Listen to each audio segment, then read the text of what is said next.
പഹൽഗാം ഭീകരാക്രമണത്തിന് പിന്നിലെ ഭീകരരും സുരക്ഷാ ഏജൻസികളും തമ്മിൽ വെടിവയ്പുണ്ടായതായി റിപ്പോർട്ട്. കുൽഗാം വനമേഖലയിൽ വെച്ച് രക്ഷപ്പെടുന്നതിന് മുൻപ് സൈന്യത്തിന് നേരെ ഭീകരർ വെടിവെച്ചു. കഴിഞ്ഞ 5 ദിവസത്തിനിടയിൽ 4 വ്യത്യസ്ത സ്ഥലങ്ങളിൽ വെച്ച് സുരക്ഷാ ഏജൻസികൾ ഭീകരർക്ക് സമീപത്തെത്തിയതായും ഇംഗ്ലീഷ് മാധ്യമം റിപ്പോർട്ട് ചെയ്യുന്നു. ഭീകരർ നിലവിൽ ദക്ഷിണ കാശ്മീരിൽ തന്നെ ഉണ്ട് എന്നാണ് സുരക്ഷാ ഏജൻസികളുടെ അനുമാനം. വിശദാംശങ്ങളുമായി പി ബസന്ത് ചേരുന്നു. Basant, good morning. ഈ സുരക്ഷാ ഏജൻസികളുടെ അനുമാനമനുസരിച്ച് തൊട്ടടുത്ത് തന്നെ ഈ ഭീകരർ ഉണ്ട് എന്നാണ് നമുക്ക് മനസ്സിലാക്കാൻ കഴിയുന്നത്. അവരെ വളഞ്ഞതായാണ് നമുക്ക് ലഭ്യമാകുന്ന വിവരങ്ങൾ. വിശദാംശങ്ങൾ എന്തൊക്കെയാണ്?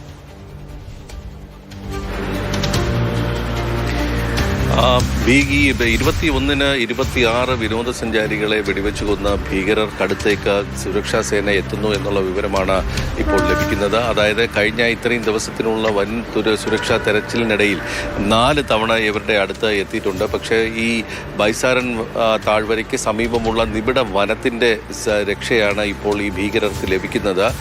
4 വെച്ച് അവരെ കണ്ടു എന്നാണ് ഇപ്പോൾ സുരക്ഷാ സേന വ്യക്തമാക്കിയിട്ടുള്ളത്. ഒന്ന് മാബത്നാറിൽ ആദ്യ തവണ കണ്ടു, അത് കഴിഞ്ഞ് ത്രാളിലും കോക്കർനാഗിലും വെച്ച് കണ്ടു. പിന്നീട് ഒരിടത്ത് കൂടി ഇവരെ കണ്ടെത്തിയിട്ടുണ്ട് എന്നുള്ളതാണ്. ഒരു സ്ഥലത്ത് വെച്ചിട്ട് ഏറ്റുമുട്ടലും ഉണ്ടായിട്ടുണ്ട്. പക്ഷേ വനത്തിൻ്റെ മറവിൽ ഇവർ രക്ഷപ്പെട്ടു എന്നുള്ള വിവരമാണ് ഇപ്പോൾ ലഭിക്കുന്നത്.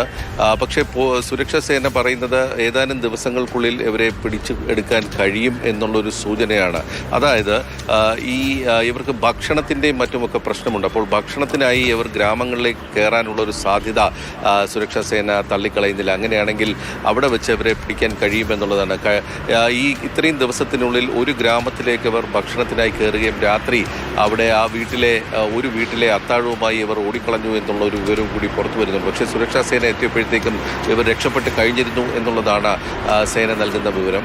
മാത്രമല്ല ഇവർ ഈ കൊലപ്പെടുത്തിയ 2 വിനോദസഞ്ചാരികളുടെ കയ്യിലുള്ള മൊബൈൽ ഫോണുകളും ഇപ്പോൾ ഈ ഭീകരരുടെ കൈവശമുണ്ട് എന്നുള്ള വിവരമാണുള്ളത്. അങ്ങനെയാണെങ്കിൽ അവരുടെ പ്രാദേശികമായ കോൺടാക്റ്റുകളെ ബന്ധപ്പെടാനായിട്ട് അത് ഓൺ ചെയ്യുന്ന ഒരു ഘട്ടത്തിലോ അല്ലെങ്കിൽ മറ്റെന്തെങ്കിലും ആവശ്യത്തിനായി അത് ഓൺ ചെയ്യുകയാണെങ്കിൽ അത് പിടിച്ചെടുക്കാൻ കഴിയുമെന്നുള്ളൊരു സാഹചര്യമാണുള്ളത്. അതായത് ഒരു ടെക്നിക്കൽ ഇൻ്റലിജൻസ് വഴി എവിടെയാണ് ഉള്ളത് എന്ന് ലൊക്കേറ്റ് ചെയ്യാനും അല്ലെങ്കിൽ ഇവരെവിടെ ഉണ്ട് എന്ന് കണ്ടെത്താൻ കഴിയുമെന്നുള്ള വിവരമാണ് സുരക്ഷാ സേന പങ്കുവെക്കുന്നത്. ഏതായാലും 2-3 ദിവസത്തിനുള്ളിൽ രക്ഷപ്പെടുന്നതിന് മുൻപ് ഈ സൈന്യത്തിന് നേരെ ഭീകരർ വെടിവെച്ചു എന്നൊരു റിപ്പോർട്ട് കൂടിയുണ്ടല്ലോ. സൈന്യത്തിൽ ആർക്കെങ്കിലും പരിക്കുകളോ മറ്റോ ഉണ്ടായിട്ടുണ്ടോ? അതിന്റെയും വിശദാംശങ്ങൾ എന്തൊക്കെയാണ്?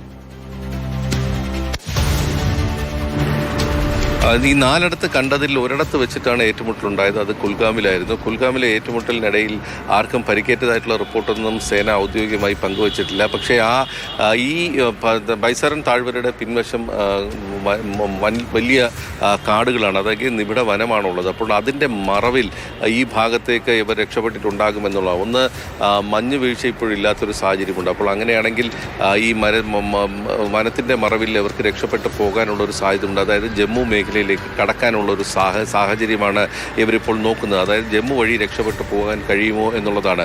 ഈ ദക്ഷിണ കശ്മീരിലുമൊക്കെ തന്നെ വലിയ സുരക്ഷാ സന്നാഹങ്ങളാണ് ഒരുക്കിയിട്ടുള്ളത്. അതായത് അവിടം വിട്ട് പുറത്ത് പോകാൻ ഈ സേനയുടെ കണ്ണിൽപ്പെടാതെ രക്ഷപ്പെടുക എന്നുള്ളത് വലിയ പാടാണ്. പക്ഷേ രക്ഷപ്പെട്ട് കഴിഞ്ഞാൽ ജമ്മു മേഖലയിൽ അത്ര കനത്ത ഒരു സുരക്ഷാ സംവിധാനമോ വലയമോ തന്നെ ഇല്ലാത്തൊരു സാഹചര്യത്തിൽ അതുവഴി കടന്നു പോകാമെന്നുള്ളൊരു വിലയിരുത്തലാണ് ഇപ്പോൾ ഭീകരർക്കുള്ളത് എന്നാണ് കണ്ടെത്തുന്നത്. ഏതായാലും നമുക്കറിയാം, കഴിഞ്ഞ ഏതാനും ദിവസമായി ദക്ഷിണ കാശ്മീരിൽ തന്നെ പലയിടത്തും വലിയ തോതിലുള്ള ഏറ്റുമുട്ടൽ ഭീകരരുമായി ഉണ്ട്. ബാരാമുള്ളയിൽ, അതോടൊപ്പം തന്നെ കുൽഗാമിലുണ്ടായിരുന്നു, മറ്റ് ചില 2 സ്ഥലങ്ങളിൽ, അതായത് ബസൻഗഡിൽ ഉണ്ടായിരുന്നു. ഇവിടെ ശക്തമാക്കാൻ നമുക്ക് സൈന്യത്തിന് എന്തെങ്കിലും സാങ്കേതികമായ പ്രശ്നങ്ങളുണ്ടോ? അങ്ങനെ രക്ഷപ്പെടാൻ അനുവദിക്കാതിരിക്കാൻ കഴിയില്ലേ?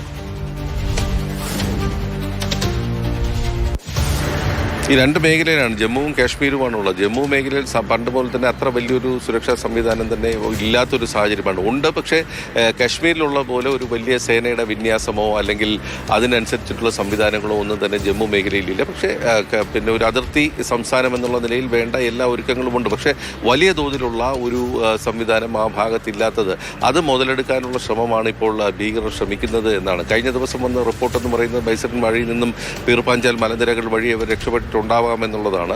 അപ്പോൾ ആ ഒരു വിലയിരുത്തലിൻ്റെ അടിസ്ഥാനത്തിലാണ് ഇപ്പോൾ സേന വലിയ തോതിലുള്ള തെരച്ചിൽ ഈ ഭാഗത്തൊക്കെ നടത്തുന്നത്. ഏതായാലും 2 കാര്യങ്ങളാണ് നമുക്ക് ഇതിൽ നിന്നും മനസ്സിലാക്കാൻ കഴിയുന്നത്. ഈ കണ്ടെത്തി എന്ന് സേന പറയുമ്പോൾ ഇവരുടെ സേനയുടെ റഡാറിൽ തന്നെ ഈ ഭീകരരുണ്ട് എന്നുള്ളതാണ്. ഒന്ന്, ഈ ഏറ്റുമുട്ടൽ നടന്നു എന്ന് പറയുന്ന സമയത്ത് ഇവർക്ക് പിന്നെ ഇവരെ നേരിട്ട് ആരെങ്കിലും കൊല്ലപ്പെട്ടിട്ടുണ്ടാവാം, അതായത് ഭീകരർ ആരെങ്കിലും കൊല്ലപ്പെട്ടിട്ടുണ്ടാവാം, അല്ലെങ്കിൽ പരിക്കേറ്റിട്ടുണ്ടാവാം, അല്ലെങ്കിൽ ആരെങ്കിലും കസ്റ്റഡിയിലുണ്ടാവാം.